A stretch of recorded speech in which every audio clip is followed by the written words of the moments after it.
حدثنا أبو الوليد قال حدثنا شعبة قال وحدثني بشر قال حدثنا محمد عن شعبة عن سليمان عن إبراهيم عن علقمة عن عبد الله لما نزلت الذين آمنوا ولم يلبسوا إيمانهم بظلم قال أصحاب رسول الله صلى الله عليه وسلم أينا لم يظلم فأنزل الله إن الشرك لظلم عظيم।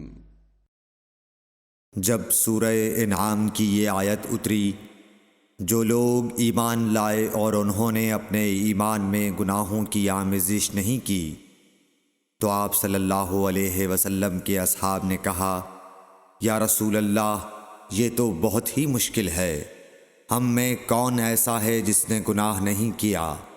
तब अल्लाह पाक ने सूरह लुक़मान की ये आयत उतारी कि बेशक शिर्क बड़ा जुल्म है। सही बुखारी हदीस नंबर 32।